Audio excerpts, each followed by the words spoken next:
Welcome all.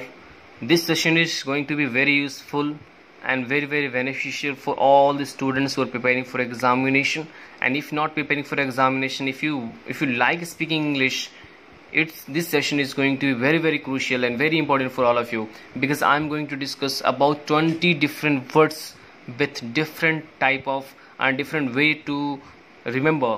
And मैं जो भी सेंटेंसेस बनाऊंगा या फिर उस वर्ड को एप्लीकेशन जैसे भी करूंगा, आपको क्या करना है, आप उन वर्ड को आराम से सुनो और उसको एप्लीकेशन में लाने की कोशिश करेंगे। करेक्ट? चलो लेट्स गेट स्टार्टेड।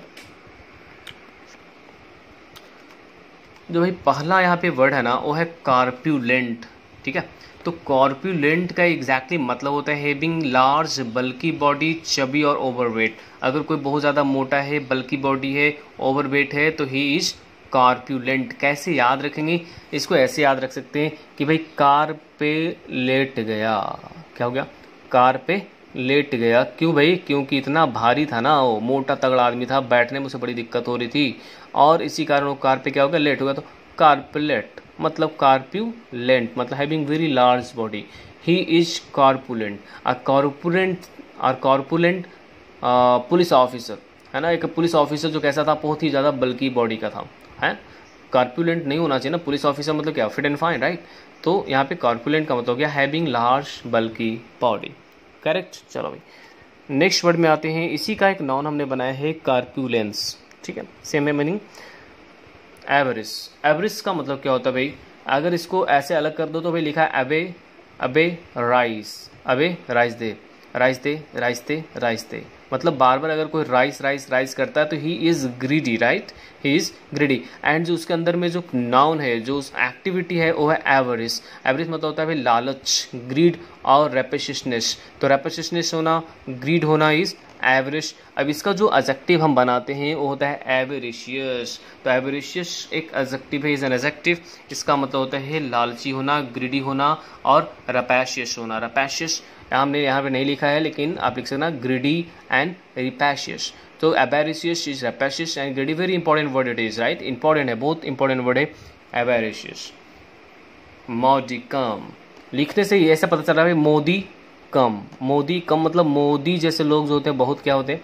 कम होते हैं, मतलब बहुत स्मॉल अमाउंट में होते हैं। मोदी कम मतलब स्मॉल अमाउंट और बिट। बोलता है कि अरे यार मोबाइल यूज़ करने के लिए कौन सा बड़ा स्किल चाहिए?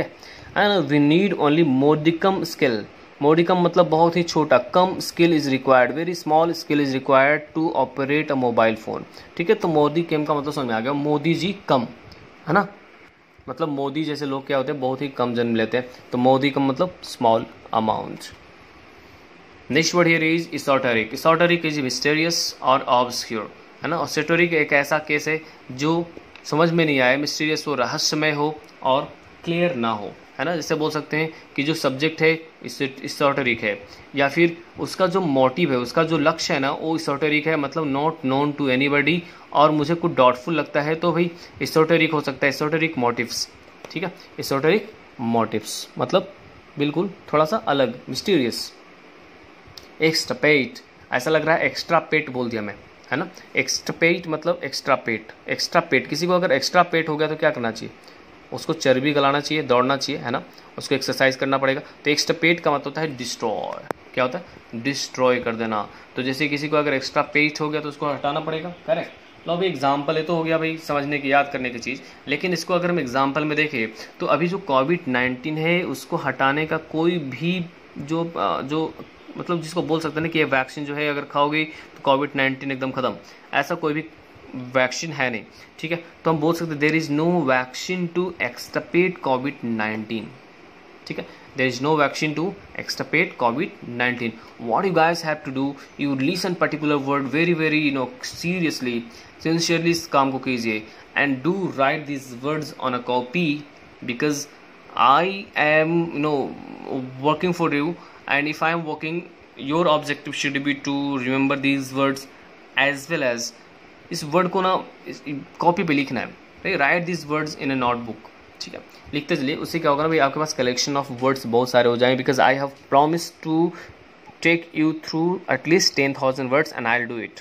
ठीक है, आई डेफिनेटली मैं अबाइड करूँगा अपनी बातों से, एंड आपको क्या करना है? बस याद करना है। ठीक है, नेक्स्ट वर्ड है अस्टाउंड। अस्टाउंड का मतलब होता है शॉक, आपने सुना होगा अस्टाउंडिंग, ठीक है ना, शॉकिंग, ठीक है। अस्टाउंड का मतलब क्या होता है, शॉक, बहुत ही अजब सा। थ्रिफ्टी का मतलब होता है इकोनॉमिकल। थ्रिफ्टी का मतलब क्या होता है मैंने, इकोनॉमिकल। पर अगर आप इकोनॉमिकल हैं इसका मतलब आप किफ़ायती हैं, थ्रिफ्टी हैं, तो भाई थ्रिफ्टी होना और इकोनॉमिकल होना बात एक ही है, ठीक है। जैसे आप एग्जांपल समझो, जैसे अगर आपके पास एक कार है जो जिसकी माइलेज बहुत अच्छी है, तो आपकी कार जो है इकोनॉमिकल है। अगर आप चीज़ों को बहुत ध्यान से खर्च करते हैं, जैसे अगर आपको 100 रुपये खर्च करने जरूर, 100 रुपये में भी एक प्रोडक्ट मिलता है, एक प्रोडक्ट आपको 70 में मिलता है, दोनों की क्वालिटी एक ही है, बस ब्रांड अलग अलग है, ठीक है। तो भाई आप क्या करते हैं, बस 70 वाले पे जाते हैं, तो आपने कितने बचाए, 30 रुपये बचाए, तो आप थ्रिफ्टी हैं, ठीक है। You are not a miser. Miser होता तो क्या करता, देखता, बोलता है छोड़ो हटाओ अगला बार देखा जाएगा। तो भाई 30 जो कि बच रहा है ना, वो आप थ्रिफ्टी है। थ्रिफ्टी मतलब आप किफ़ायती हैं, सोच समझ के खर्च करते हैं, है ना। और ऐसे भी कोविड-19 has taught to a number of lessons to people, right. Save करो और सेव योर लाइफ है ना। चलो आगे। तो जो नेक्स्ट वर्ड हमारे पास है वो है कैटास्ट्रॉफी। आप में से बहुत लोगों को ये वर्ड पता होगा। कैटास्ट्रॉफी का मतलब होता है डिजास्टर। कैटास्ट्रॉफी का मतलब क्या होता है, डिजास्टर, डिबैकल। अभी आप सुनते होंगे ना, कभी चाइना अमेरिका के साथ, कभी इंडिया के साथ चाइना, एंड कभी पाकिस्तान उलझ रहा है। तो ये सारी चीज़ें जो है ना बीच बीच में कभी ना कभी आती जा रही है ना। तो ये जो चीज़ें बार बार डिस्कशन में आ रही है ना, उसको हम क्या बोलते हैं भाई। अब बोल सकते हो कि अगर इस सच में कभी लड़ाई हुई, अगर वर्ल्ड वॉर हुआ, तो भाई एक कैटास्ट्रॉफी लेके आएगा। तो आप बोल सकते हैं कि the world is on the brink of catastrophe. चलिए फिर नेक्स्ट वर्ड पे आते हैं। तो नेक्स्ट वर्ड यहाँ पे जो लिखा है वो है एट्रॉफी। एट्रॉफी का मतलब होता है ग्रेजुअल लॉस ऑफ मसल और फ्लैश। ऐसा कब हो सकता है, जब कोई आदमी बीमार है तो उसकी इतनी खराब बीमारी है कि उसका जो मसल है वो कमज़ोर पड़ता जा रहा है, उसका जो फ्लैश है वो कमज़ोर पड़ता जा रहा है। तो एक क्या हो सकता है, ग्रेजुअल लॉस होता है, उसी को हम एट्रॉफी बोलते हैं। एट्रॉफी एक नाउन है। क्या है, एट्रॉफी एक नाउन है, इसका एडजेक्टिव बनेगा एट्रॉफिक। क्या हो जाएगा, एट्रॉफिक। तो भाई atrophy is a noun, atrophic is an adjective. तो आप बोल सकते हैं कि डॉक्टर ने बोला कि उसका जो शोल्डर का जो मसल है ना उसमें कुछ ग्रेजुअल डिक्रीज हो रहा है, मतलब ग्रेजुअल एट्रॉफी फील किया जा रहा है, मतलब वो धीरे धीरे क्या हो रहा है, उसका जो पावर है ना उसका कम रहा है, ठीक है। चलिए, तो ग्रेजुअल लॉस ऑफ मसल और फ्लैश को क्या बोलेंगे हम, एट्रॉफी। ए मेडिकल टर्म है जो यूज किया जाता है।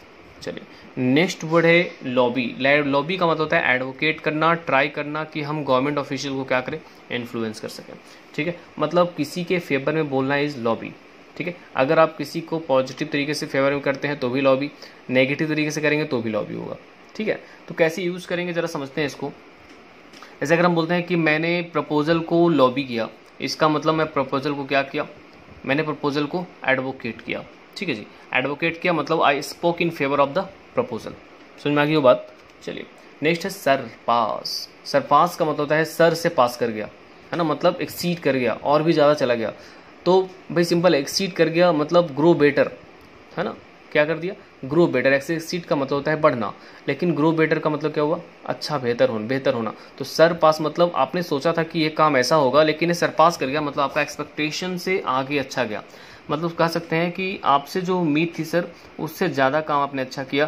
तो आपका जो वर्क था वो सरपास किया हमारे एक्सपेक्टेशन को। मतलब your work, you are a genius, and your work जो था वो सरपास कर गया मेरे सारे एक्सपेक्टेशन को, मतलब सर से भी पास कर गया, ऐसे याद रखना है।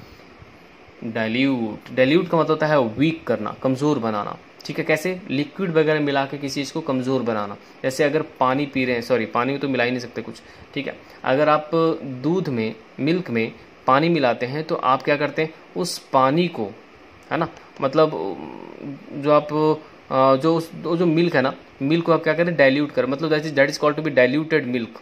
बोलते हैं ना डाइल्यूटेड मिल्क है, मतलब उसको कमज़ोर बनाया गया, उसका जो क्षमता था ना उसको थोड़ा सा कमज़ोर किया गया। क्योंकि ऐसा हो सकता है कि जो पेशेंट जिसको आप दे रहे हैं उसका डाइजेशन का प्रॉब्लम हो, जिसके कारण डॉक्टर ने बोला हो कि you give him diluted milk, ठीक है। चलिए नेक्स्ट वर्ड पे आते हैं, पैराडाइम शिफ्ट। भाई पैराडाइम शिफ्ट का मतलब होता है कंप्लीट चेंज, पूरी तरह से जो चेंज होता है ना उसको हम कंप्लीट चेंज बोलते हैं, और उसी को बोलते हैं पैराडाइम शिफ्ट, ठीक है। अब जो अभी का जो सिनेरियो है वो है कोविड-19 से सब लोग अफेक्टेड है, ठीक है, बहुत प्रॉब्लम हो रही है लोगों को। अब अभी का जो इसका जो समय अगर ये ओवर हो गया, अभी कुछ दिन बाद ये अगर ख़त्म हो जाती है, तो इसके बाद एक पैराडाइम शिफ्ट की ज़रूरत है पूरे इंडिया में। जो आपका जो हॉस्पिटल इंडस्ट्री है उसको पैराडाइम शिफ्ट मिलना चाहिए, कंप्लीट चेंज मिलना चाहिए, ताकि कमिंग जो भी एपिडेमिक होगी कभी, तो आप उससे अच्छे से टैकल कर सकें। इसलिए आपका जो हॉस्पिटैलिटी सेक्टर है वो बेहतर होना चाहिए। तो पैराडाइम शिफ्ट का मतलब है complete change. Next word here is intractable. भाई पेशेंट को बहुत ही ज़्यादा दर्द हो रहा था और दर्द असहनीय था, मतलब इंट्रैक्टेबल पेन था। ठीक है, क्वेश्चन बहुत टफ आए थे तो क्वेश्चन कैसे थे, इंट्रैक्टेबल थे। ठीक है ना। तो भाई इंट्रैक्टेबल का मतलब क्या होता है, जो सॉल्व नहीं किया जा सकता, hard to solve. Next word है रीड्रेस, फिर से ड्रेस, है ना। तो ड्रेसिंग करते हैं ना घाव पे, भाई घाव पे ड्रेसिंग करते हैं, मतलब मलहम पट्टी करते हैं। रीड्रेस कर रहे हैं मतलब आप रिड्रेस कर सकते हैं, किसी प्रॉब्लम को सॉल्व कर सकते हैं, किसी प्रॉब्लम को सॉल्व करना इज टू रिड्रेस। कॉन्सिलिएट का मतलब होता है मेक पीस, शांत रखना, शांति की वार्ता रखना, शांति और सुलह करना। कॉन्सिलिएट का मतलब होता है सुलह करना, टू मेक पीस, कॉन्सिलिएशन करना। ठीक है जी। चलो नेक्स्ट वर्ड जो है हमारे पास वो है प्राइमा फैशी। भाई प्राइमा फैशी का मतलब होता है क्लियर, ऐसे इसका मतलब होता है पहली नज़र में। ठीक है, पहली नज़र में आप कुछ भी बोल सकते हो, जैसे बोला ना भी कि आपने देखा होगा क्या बोलते उसको, CID देखा। ठीक है, तो उसका जो वहाँ पे दया है ना, दया बोलता है सर ये तो लग रहा है सर प्राइमा फैशी में कि तो मर्डर केस है सर, लेकिन बाद में उसको पता चलता है नहीं ये मर्डर केस नहीं था, ये सुइसाइड था। ठीक है, तो प्राइमा फैशी का मतलब होता है पहली नज़र में, दैट इज एविडेंट, जो भी। ठीक है ना। तो क्या हुआ प्राइमा फैशी का मतलब पहली नज़र में। चलिए उम्मीद करता हूँ कि आपको ये वीडियो पसंद आया होगा, आपने बहुत कुछ सीखा भी होगा। क्या करना है, बस फटाफट शेयर करना है ना, और इन सभी वर्ड को आपको कॉपी पे लिखना है। Thank you guys.